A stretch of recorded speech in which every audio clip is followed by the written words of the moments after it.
What's up? This is Dan Fradenburgh for FIGGERRIDOUT.com, and today I'm with Matt Carlin, who is the Rodney Dangerfield out of all of the people in my commercial real estate circle who are actually doing the work. Thanks for being here today, Matt. No, dude, thanks for having me, man. I'm really excited to be here. Thank you. Yeah. No, one thing I like to do on this show, because I'm careful to include advice for anyone starting from zero friends, family, cash, or previous knowledge, like helping them get started. Uh, if they want to get into the different professional fields of the experts that I interview, I like to get the experts to introduce themselves. So can you introduce yourself for the audience, please, Matt? Yeah. So my name is Matt Carlin. I am COO or Chief Operating Officer of Legacy Wealth Holdings, and what we do at Legacy Wealth Holdings is invest in multifamily, pretty much apartments, so real estate. Our whole business model is to identify what we consider to be a value add project, purchase that at a wholesale price, and then stabilize that asset to do a cash out refi in the end. It's kind of what we do as a company. I started out in real estate in 2009, so I'm getting old. It was toward the tail end of college, and the job market wasn't Yeah. real good at that time. I was switching careers at that time too. Yeah, it was a drag, man. So I'm coming out of college and I'm realizing, okay, cool, I've got, with a degree in business and finance. So I'm coming out and realizing I've got 6 months here before I have to start paying on these student loans, and there's not a whole lot of options out there for job prospects. So I started looking at some other ways where I can kind of generate some cash or cash flow, and always been a big proponent of like personal development and always trying to better yourself. And one of the books that really made an impact on me, kind of growing up, read it a couple times as a kid. I think if you pick things up at different times in your life, they mean different things, or maybe you can pull different stuff from them. But something that was really powerful for me was Rich Dad Poor Dad by Robert Kiyosaki. So I think everyone's kind of heard of that. So I've always kind of had real estate in the back of my mind. And then coming out of college, I realized, hey, let's just pull the trigger on this. So I'm in a suburb of Cleveland, Ohio, born and raised. And I just kind of took a leap and said, hey, let's start investing. So right out of the gate, started investing in inner city Cleveland, which is not an area you really want to be in. Prime example is I bought my first house for $6,000. There were tenants living there paying $700 a month. And it was $6,000, right? So at the time, that's like pretty much your life savings. But, looking back on it now, $6,000 for a house that's occupied with a tenant, pretty good deal too, I guess. Right. So I ended up selling that house for 7,000, made 1,000, was like, hey, proof of concept, right? Let's keep doing this.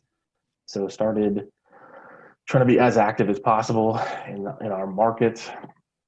If I don't know how familiar your audience would be with our company, but if you guys are in the commercial real estate investing world, or really even just the investing world, you've probably heard the name Tim Bratz. So Tim and I are from the same area, and we knew of each other growing up, but we didn't really know each other. Tim's a couple years older than me, so I still got a couple years of hair left. Uh, Yeah, I'm struggling. I'm doing what I can. I shaved my head for about 13 years or something, and then I found the trick. If for any of you guys who have a bad widow's peak like me, the trick I had, because like when I was in Taiwan, when I first got my hair cut short, they didn't really know how to work with white people's hair because the consistency is completely different, at least for me, because it's fine. And the trick I found is just grow out the top until you have something you can work with. And then start going like, okay, cool, and then it doesn't look like a disaster. no, I hear you, man. I But hear yeah, you. left to its own devices, this is not a good scene at all. It's a beautiful hat, though. Thank you. Yeah, always be branding, man. I When hear I was you. there back in February, I was wearing the hat just to make a point. It's because like if you guys aren't wearing anything that's branded, then you're missing an enormous opportunity to keep this moving along. First of all, ladies and gentlemen, or whatever you call yourself, if you were wondering if there was anyone left on Earth who is not actually on Facebook, I found one in the wild. Matt Carlin is not on Facebook. And precisely because there are people like me on Facebook. And I'm not convinced that he totally even gets what that means. Everyone's got to be thinking, geez, what's that even like not being on Facebook? Like, what do you do when you go out with friends? Do you actually like look at them or something? Like, just to clarify that I'm not having fun at your expense, Matt. Part of what I do is knowing the ins and outs of Facebook. And since I'm a business consultant for online tech, I always pay attention to marketing, and I put a ton of content out there. So part of what I help my clients do is get people's attention, but I like to believe that I'm doing it for the right reasons. Now, the election was last night. Many of us are this year have been dropping our social media. What are some benefits you have found to not being on social media? So I don't want to come across like a total hermit here, but I mean, I had, Facebook and all that stuff back in the day. I want to say when it first came out, I was like freshman year of college for me. So it was like 2005. So I had one back at that time. Mhm. And I think, again, I don't know the intent behind creating it, but at least from my point of view, I feel like it started off as a tool to connect. And then over time, it became a means to divide in a sense, right? So you brought up the election last night. To that point, I feel like there's a lot of like hate out there. And I Mhm. don't really want to be a part of it, Yeah. So I feel like there's so many other positive impacts we can make in the world. And then even just from like a typical dad standpoint, like I feel like there's a much better use of time as well. And then a little selfish as well, but I mean, I'm constantly like buried in email and text message and voicemails, and I'm not really looking for another like to-do list. I don't know if that makes sense, but that's kind of really where I'm coming from on that. Oh, it definitely does. And I was a digital recluse for security reasons. As a matter of fact, I only posted, like, I've had a Facebook account for about 11 years, and I posted the first picture of me and my wife together just like it was like a couple weeks ago.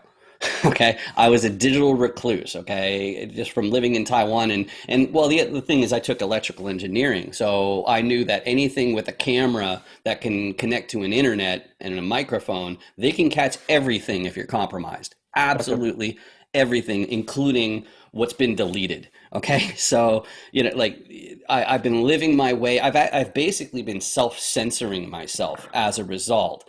And then this year, I started putting out one video per day for a year and on the most controversial topics that I could find. And the idea is to not be a jerk about it. So I was talking about like all the different political leanings, which, there are a lot of people who should not be explaining to people what it means to be left wing, or what it means to be right wing. I agree. And I'm one of the guys who's trying to say, it's like, okay, let's talk about this as from the perspective of these are smart people, these are smart people, they can't communicate with each other. Why is that? I was saying that I get my news from an aggregator, like an example would be Google, where they have all the different noise sources. How's that for a Same thing. Freudian? Same thing. Exactly, right? So I was saying earlier today that way I can see both sides of the lie, or both lies of the story, I guess you could say, I both got you, lies of man. the Makes story. sense.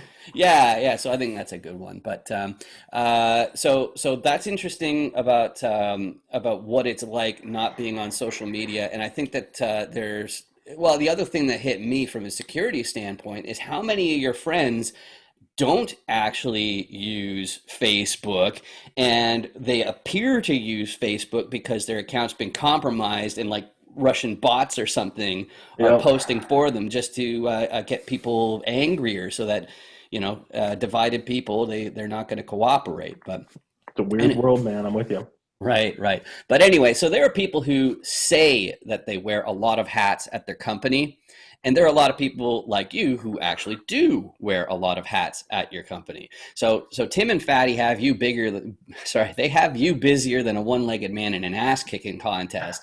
And is it fair to say that every commercial real estate investment company needs at least one Matt Carlin on the team? I mean, you're making me sound real good, man. So I appreciate that. Let me know what I owe you for that. But I don't know, man. So I feel like one of the things that made a really big impact in our business, we started out very, very small. We were doing like some single family stuff here and there. Started doing some investor flips, some retail flips, which we were terrible at, and then got into some small multi, and then small became medium, medium became large, and then it steamrolled. So one of the things that helped me was a way to kind of run our business or operation. It's called EOS, or Entrepreneurial Operating System. It's kind of outlined in a book called Traction by Gino Wickman. Mhm. It's just basically, it's again very, popular book, just like Rich Dad We Poor should Dad. provide, So right? I'm not stumbling upon any revelations here, but it was kind of just an interesting way of like, hey, here's a template of how you might be able to set up your operation for it to kind of work.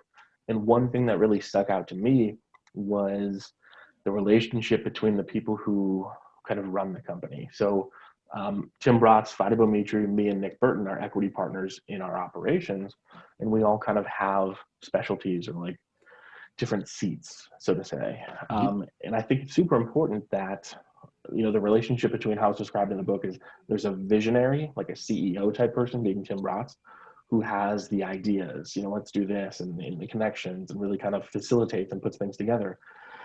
And then there has to be someone within the organization as the integrator or a COO type role that actually executes on that plan. So I don't by any means say it has to be someone like me, but it's got to be someone who can get some stuff done. I mean, that's crucial. Right, right. Well, and just to put a finer point on it, so operations is basically making sure that everybody is doing their job, making sure that the like everything just keeps on moving, and it's dealing with those particulars that I think that like if somebody cuts corners, then that's going to be the biggest disaster in operations, I think. And it's like you really need to have the person who doesn't cut corners in the operations part, whereas in others, I think you can rely on others a little bit more. Sure. Like you guys, I know that whenever something's being underwritten, there's like at least four people who look at it, and of course, the mortgage broker is the one who's doing the most detailed stuff. Absolutely. So it really means that like a guy in acquisitions, they could, like they could get most of it right, and they're still completely doing their job. Whereas if you miss something in operations, then there's going to be heck to pay, depending on which words you like to say. Sure, Right? man. I think kind of right up your alley there a little bit too. Yeah. Being a guy who really appreciates detail, Mhm. that's a role that it's pretty crucial in there because there's so many moving parts and it's very complex. It's just trying to streamline it to ultimately achieve the company's goals as quickly as possible. So I know you can appreciate where that's coming from. Yeah, definitely. And so into specifics, what are the parts of what you do that absolutely has to be part of a commercial real estate investment deal? Sure.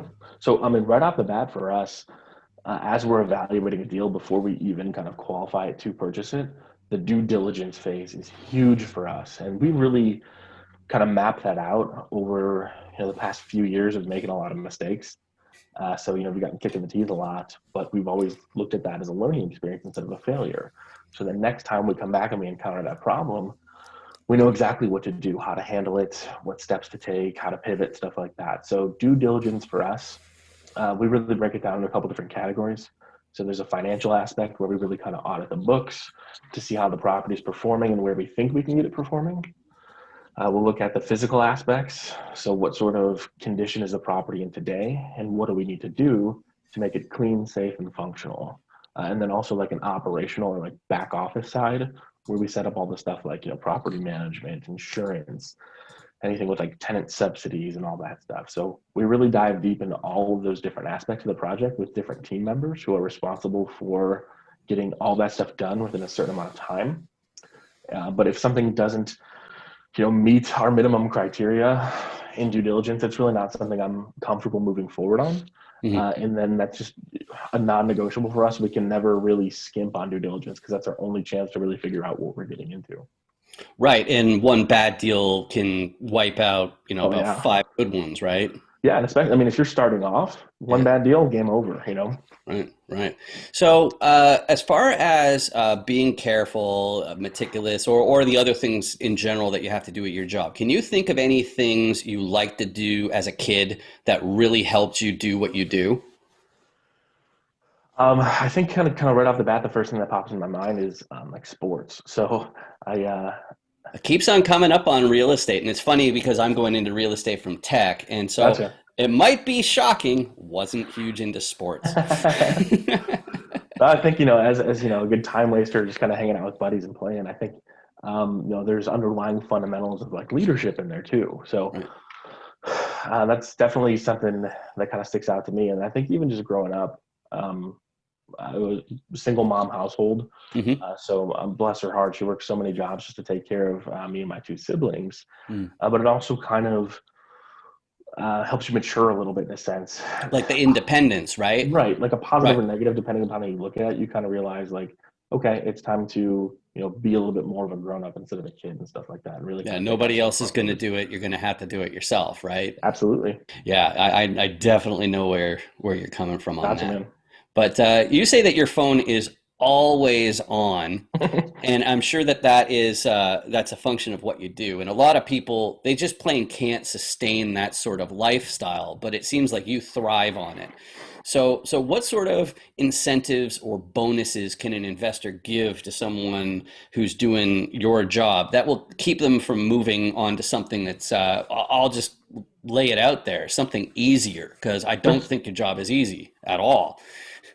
Sure, man. And I wouldn't say I necessarily thrive on it. I think it's just kind of a necessary evil of the business. We got to keep the the machine running here. So it's just something you got to do. Mhm. But to your point, Sounds yeah, like man. tech. Sounds like tech. Yeah, I mean that's never down, right? Yeah. I like to adapt a joke from Louis C.K. Louis C.K. did this with saying peeing in the shower, but I've been adapting it to tech. Is there two different types of people who get into programming? One of them will tell you that they only do it for the money, and the other ones are a bunch of freaking liars. I'll leave it to Louis C.K. Perfect. Right, exactly. But incentives or bonuses that an investor can give their operations guy to get keep them sticking around. Yes, I mean one thing that we really like and we really utilize, right out of the gate, sometimes it's not, feasible to pay, six-figure salaries to people, and by Hmm. no means do we do that within our organization. But we, there's equity that people have in our company, and there's also people who aren't equity partners who are incentivized with profit share. So that's a nice one because it's not necessarily an additional expense on the books, and it also aligns goals, meaning Hmm. that it's in the company's best interest for a project to go really well and really smoothly, and then perform as well as possible. And then the employees, if they're just earning a paycheck, maybe they're not as invested in that project as they would be if they have a little bit of skin in the game. So if they realize, hey, there's a bonus in here for me if this goes well, now the goals are aligned, and they're going to push as hard as possible to make sure that it performs as hard as possible, or best as possible, I should say. And that's really what we like, is doing a profit share type model. And a guy like Tim, he had to do a few deals before he'd really make anything at all. But now he's getting these huge checks, and he's the deal maker, right? But you execute the rehab and the stabilization, the underwriting. So if somebody has no experience but they want to operate like you, if they think that that's the best option for them for getting into real estate, how many years of just getting by does someone have to handle before they do better? I mean, like, what are the career prospects like actually?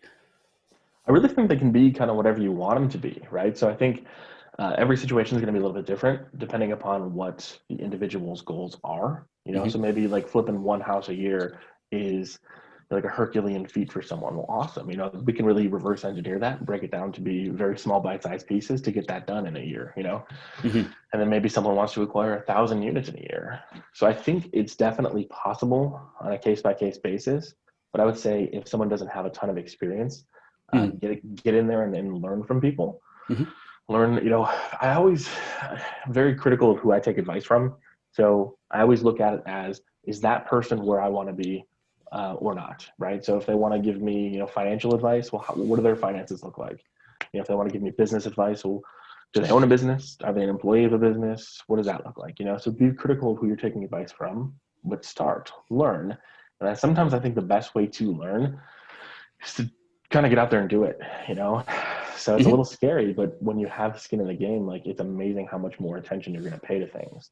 Hmm. So So you have to run a very, very tight ship because, I know that, so like, are you basically running the operations for all 4,000 doors that Tim has, or is it like over half or so any ballpark? there's a couple different partners involved. Yeah. I'd say right now it's I mean we're pushing up on like 3,000 on our side. So for the most Hmm. part, it's the majority of the units with us, and it's just just again trying to look at every little detail and make sure that it's kind of getting where it needs to go as quickly as possible. Right. And I've seen what you guys do in your Monday.com account, and that looks top notch. But are you the type to let your hair down once you're at home, or are you meticulous with everything? I'd say this is as far down as the hair goes, man. I mean, even in my personal life, I think it's just who I am. So, I Mhm. mean, I could tell you, if I'm not in my home office, I could tell you, exactly what's on the desk at all times, and like where things are. It's a little weird, maybe a little OCD to a degree, Mm, but I think it's super important, to your point, being able to access something from years ago at a moment's notice, just in case you need it. Like, mhm. as long as you have that organization, it's a great base to build off of. Because you have to focus in so many different types of activities, you have to know the vocabularies of many types of professionals. I lived in Asia, so that's something I'm particularly attentive to. It's the different areas or professions that have their own lingo, all of that kind of stuff. And I notice that you also speak to be understood. You don't add fluff. And but as somebody who has to know the lingo in all of these different disciplines, are there any communication tricks that you use? I would say, a good trick would be not to rely on email for everything. It can get very long-winded, and I think sometimes, an email that might take like a couple hours for someone to craft and go back and forth on, something like that might be able to get knocked out in like a 15-minute phone call. So Mhm. for me, that's a big trick, and I know a lot of people just like email versus like phone calls and stuff these days, Mm. text messages and stuff. But that's the biggest one. It can be such a big time suck. It's just kind of living out of your inbox. It doesn't really help productivity. But that, I mean, it's not again an earth-shattering revelation, but it's a Mm. big trick that I like to try to use. Okay, but what about like acronyms and stuff like that? Like, do you try to avoid them, or do you always try to define your terms if you're going to use an acronym or something, or Yeah, so I mean, I don't want to assume that anyone has the same sort of information that I've got. So I never really want to just start talking in any sort of real estate jargon or whatever it might be, and assume that everyone else knows what it means. So I'm really big on explaining what it is, just in case there is someone in the audience or something who might not know. Mhm. Just because, for the sake of clarity, I don't really want there to be any confusion. That's going to be something that is a real wrench in the gears in the project. I want to be as direct as possible, and as simple as possible, because anything complex, if people are confused, they don't know what to do. And when people don't know what to do, they generally don't do anything. So that's not going to help the project at all. Okay. Well, the reason I asked, other than living in Asia, is because I'm a bad one for criticizing how some professions are just downright pretentious with their words, and I'd say one of the worst ones has to be medicine. It's just filled with words that like even if you know the parts, like gallbladder, it's like even if you're familiar with the words, you still don't know anything about the organ itself. Whereas in Mandarin, they're actually clear. Now, have you ever run into somebody who totally hates buzzwords and acronyms? Dan Fradenburgh. Well, was it that obvious? I mean, That's funny. nothing crazy, but I get your point, man. So I think, again, simplicity is always the best route to go. And to your point again, someone who's just trying to be a little pretentious, hey, here's all this stuff that I know. It doesn't really help be efficient in communication. So I'm with you on that. I'm not a big fan of it either. I try to be fairly careful before I throw in any $20 words, but they'll pop up every once in a while. Gotcha. But there are really two main themes in figure it out expert interviews like this one. The first is using attention to detail to understand the profession in question better, so that you know that you shouldn't do it yourself unless you have to or you love to. And the other thing is discussing whether it's possible, as we mentioned, to get into the expert's position without any friends, family, or cash. And if it is possible only in limited situations, I ask what personality traits need to already exist or be developed. So when it comes to real estate and coming in from an operation standpoint, it looks like most people actually wouldn't be able to pull it off, but maybe I'm wrong. What can you say on that? I don't know. I feel like there's all types of people in the world. So I Mhm. know a lot of people want to come in and be, like the face of the company. They want to be the visionary type person, but I don't think it necessarily runs without that dichotomy between the visionary and the integrator, to go back to traction a little bit. Mhm. So it's definitely possible. I think anyone can really do anything if they really do feel that determination to get it done. Mhm. But if someone's really honest with themselves and they realize, hey, I don't want to be the person who's going to be, checking on this stuff every day to make sure that the rehab's progressing and we're turning over the tenant base and all these things are in place. Be honest with yourself about that, and then go find that person you can work with, like we were talking about before, incentivizing people with profit shares or partnerships or whatever that might be. Go find that person to work with, so that way their weaknesses are your strengths and vice versa, and that really creates a really positive, lasting relationship. That's the best advice that I could give. If anyone is interested, check us out. I think the best way to contact us right now. I'll have a link in the description for the courses for the actual training. Perfect. Okay. So I'll have that, but I don't know if you have other I was gonna non. say I'm not sure if the Facebook group is like public because I don't have Facebook right now. Yeah, it's not. That Okay. one you actually, that's pay to play. Gotcha. And it makes a lot of sense. The one thing that I've got going, if anybody in the audience is interested in this, just next week I'm going to be starting up our first part of this new subscription service, where basically I'm finally making myself available to real estate investors and small business owners.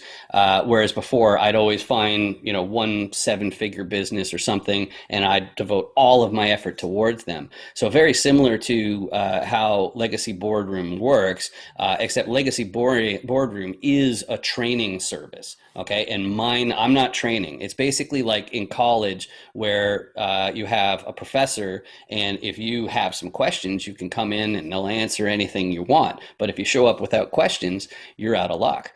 Whereas with Legacy Boardroom, you guys always have something prepared. So if nobody has any questions, you'll have something to learn, and I'm skipping that part completely, and I'm also pricing myself out of that. So what I'm offering is not only the help with the website, the mass emailing, the social media, the marketing, the ads, all that kind of stuff, which is traditionally part of funnelfixing.com, but I've also got a finance guy and I got a mindset guy, and it's all with daily calls as well. And I think as a supplement to what you guys are offering, I think it's bang on, because really the problem that people would run into with me is they'd want my help as a tech person or whatever, but really even as CTO of the bank, which I stopped working for in July, the CEO, we'd meet once a week.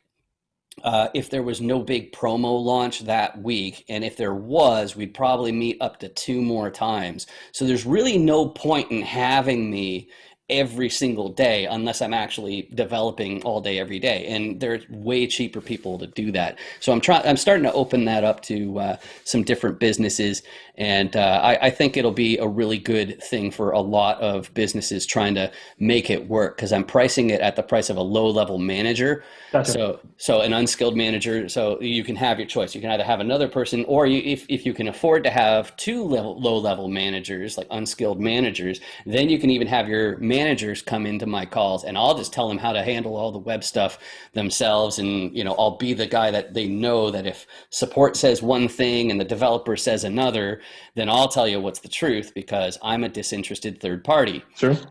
.com. So there you go. A disinterested third party.com is what I'm doing through That's and awesome, man. funnelfixing.com. I was curious to see what you do, but again, thanks for coming in today.